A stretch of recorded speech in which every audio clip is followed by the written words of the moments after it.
Bonjour, c'est Amélie de Famille Épanouie. Alors aujourd'hui, je vais te parler des objectifs et de comment on peut faire pour atteindre ces objectifs. Alors que ce soit des objectifs en parentalité, mais aussi des objectifs de la vie de tous les jours, des objectifs qu'on s'est fixés suite à des projets que l'on a. Voilà, je vais te donner mes 3 conseils pour pouvoir atteindre les objectifs que l'on se fixe et devenir le parent que l'on a envie d'être.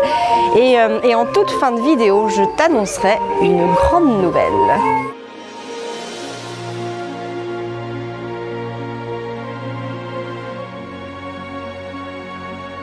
Alors si tout était possible, si tu avais le choix, si tu étais complètement libre, si tu n'avais plus le regard des autres qui pesait sur toi, si tu n'avais plus forcément besoin d'attendre l'approbation des autres pour faire des choses, qu'est-ce que tu ferais vraiment, même en parentalité, enfin surtout en parentalité? Est-ce que tu ferais exactement les mêmes choses? Est-ce que tu t'en sentirais libre?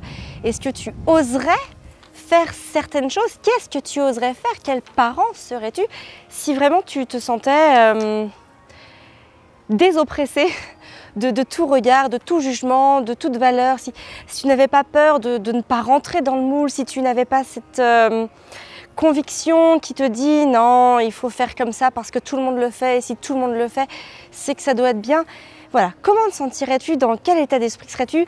Quelle serait ta vie? Comment tu envisagerais ta parentalité, ton rapport à l'enfant?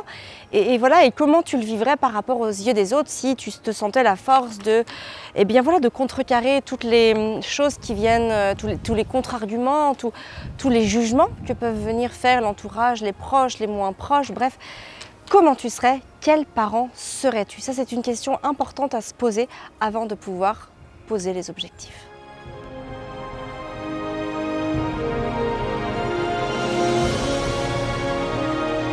C'est souvent notre propre entourage, plus ou moins proche, qui nous met en fait les barrières, qui nous impose des barrières parce que quand on commence à parler de choses, ils nous disent mais non, tu devrais pas faire ça, tu te compliques la vie, oh là là, c'est trop difficile. On le voit d'ailleurs avec les enfants, souvent il y a des enfants, les parents, ou en tout cas les proches, ou les accompagnateurs, les éducateurs, bref, n'importe qui, va leur dire mais non, tu peux pas faire ça, tu es trop petit, non, tu peux pas monter là-dessus, tu n'es pas assez grand.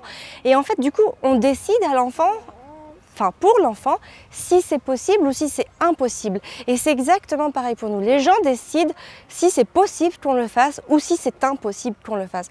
Il y a une phrase qui est très parlante et qui résume tout à fait ce que je veux expliquer, c'est « ils ne savaient pas que c'était impossible, alors ils l'ont fait ». Et c'est vrai que quand on a quelque chose en tête, eh bien justement, je vais te dire mes 3 grands principes pour parvenir à réaliser ces objectifs.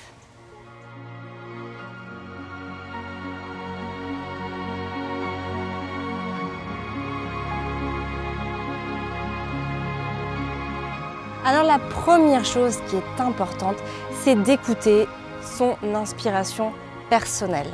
Parfois tu vas faire un feedback sur ta journée et puis tu vas te dire que tu aurais pu faire mieux, qu'il y a des choses que tu aurais pu éviter, évidemment. Et c'est très important de faire ce feedback justement pour ces raisons-là, pour pouvoir chercher sans cesse à s'améliorer. Parfois aussi, on a des doutes, on a des craintes et parfois même on a honte de dire qu'on fait certaines choses. Par exemple, honte de dire qu'on va faire du cododo, honte de dire qu'on fait la DME et qu'à 12 mois, l'enfant il ne mange pas encore. Honte de dire qu'on fait la langue des signes, honte de dire que tu allaites encore ton enfant alors qu'il a 2 ans. Bref, il y a beaucoup de choses en fait que l'on n'assume pas par peur tout simplement du regard des autres, par peur du jugement. Et c'est aussi ça qui nous empêche d'aller jusqu'au bout de nos convictions, qui nous empêche d'atteindre nos objectifs. Pour réussir à atteindre ces objectifs, il ne faut pas se cacher derrière le regard des autres. Il faut vraiment pouvoir être en phase avec ce que l'on fait.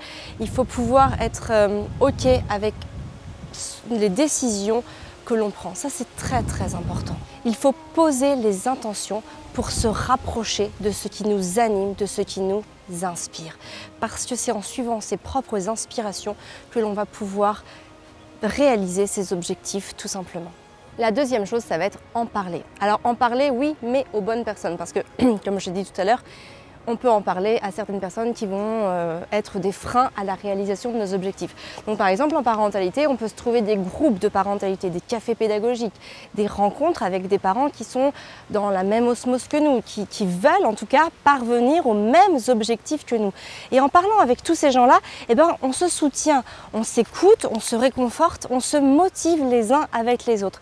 Il y a aussi quelque chose qui dit qu'on est la moyenne des 5 personnes que l'on côtoie le plus. Alors, regarde par rapport à ça, qui sont ces 5 personnes que tu côtoies le plus autour de toi et regarde si elles ont les mêmes convictions que toi, si elles ont les mêmes objectifs que toi en termes, si c'est en parentalité, et si tu veux élargir le domaine, est-ce que ces gens vont pouvoir t'apporter quelque chose parce qu'ils sont focus sur les mêmes objectifs que toi. Si tu es OK avec ça, si tu trouves que les 5 personnes représentent bien ce que tu veux faire, alors c'est génial, continue.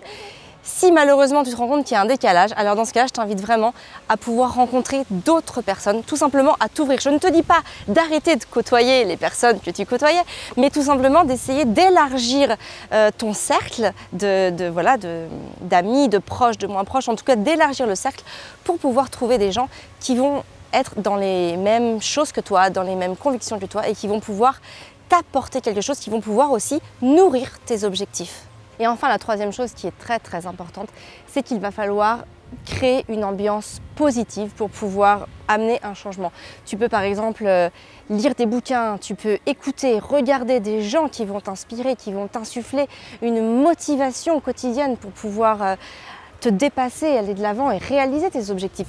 Tu peux aussi t'imprimer des citations, les mettre sur tes fonds d'écran, sur tes fonds de téléphone, tu peux les noter dans tes agendas, etc. pour te donner la motivation, pour pouvoir continuer chaque jour à être motivé et pour pouvoir aller là où tu veux aller. Parce que c'est bien en restant motivé chaque jour que l'on arrive à obtenir des résultats. Et puis surtout, ça va te permettre d'agir. Par exemple, si tu trouves que ta maison elle est trop encombrée, eh ben désencombre-la. Si tu penses que tu passes trop de temps à faire à manger, eh ben, simplifie les repas. Il y a beaucoup de choses comme ça qui sont toutes bêtes, mais sur lesquelles parfois on se prend trop la tête et qui nous empêchent en fait d'aller justement passer du temps, passer de la qualité pour mener à bien nos objectifs. En fait, ce sont souvent des tâches qui sont chronophages, récurrentes et qui nous empêchent d'aller là où on veut aller. Donc c'est important aussi de se créer quelque chose de très très positif. Et s'il y a quelque chose dans ton quotidien qui t'embête, qui t'empêche d'aller là où tu veux parce que ça te prend une trop grande charge mentale ou autre, eh bien réajuste et essaye d'amener les choses de manière à ce que tu vois, ton champ de vision, ton ambiance, elle soit positive. Alors si je récapitule mes 3 points clés fondamentaux pour mener à bien ces objectifs, que ce soit à court, moyen ou long terme, eh bien la première chose c'est qu'on va suivre son inspiration. La deuxième, on va en parler aux bonnes personnes. Et la troisième, on se crée une ambiance positive, propice et fructueuse pour mener à bien nos objectifs. Et maintenant, je vais t'annoncer quelque chose que je voudrais annoncer. En fait, depuis quelques semaines déjà, je réfléchis à comment je peux aider un maximum de parents parce que je sais à quel point la parentalité, c'est parfois difficile, c'est parfois long, c'est parfois compliqué, fatigant. Et c'est vrai qu'en tant que parent, parfois, on a vraiment besoin du soutien des autres pour réussir à donner le meilleur de soi-même parce que mine de rien, on est face à des petits êtres qui sont sur un autre mode de communication que nous et c'est pas toujours évident d'ajuster son comportement, de trouver l'énergie, la ressource et la vitalité pour pouvoir répondre absolument à toutes leurs demandes. Donc c'est pour ça que déjà même moi qui lis énormément, qui me forme et qui vit là-dedans, qui baigne là-dedans au quotidien, des fois moi aussi j'ai besoin de boost, j'ai besoin de nourriture pour pouvoir continuer d'avancer dans ce chemin positif, bienveillant et empathique par rapport à mes enfants, pour comprendre leurs besoins, pour faire l'instruction en famille. Bref, j'ai besoin, comme tout le monde, d'une nourriture spirituelle, intellectuelle, etc. pour me nourrir. Et du coup, je me dis que pour vous, c'est exactement pareil. Et peut-être que je n'aborde pas assez justement ces aspects de comment devenir, on va dire, comment être un parent vraiment bienveillant, c'est-à-dire comment gérer ses enfants au quotidien, comment faire pour être le plus juste possible. Je ne dis pas pour atteindre la perfection parce qu'évidemment c'est quelque chose qui n'existe pas et ce serait se mettre soi-même des bâtons dans les roues que de vouloir être parfait. Et puis surtout, l'imperfection est aussi très très intéressante parce que les enfants apprennent de nous et du coup si nous aussi on est imparfait, ça leur montre bien aussi que eux n'ont pas à être parfaits non plus. La perfection n'existe pas. On ne veut pas, on ne demande pas à nos enfants qu'ils soient parfaits.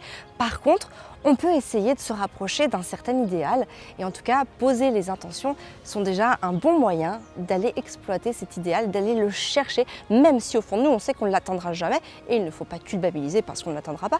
Mais voilà, en tout cas, essayer d'y réfléchir, essayer de se bonifier, essayer d'être meilleur de jour en jour. Je trouve que c'est un beau principe de vie, en tout cas c'est le mien. Si tu me rejoins, c'est cool, tu peux déjà t'abonner à la chaîne, hein. Je pense que du coup toutes les autres vidéos t'intéresseront.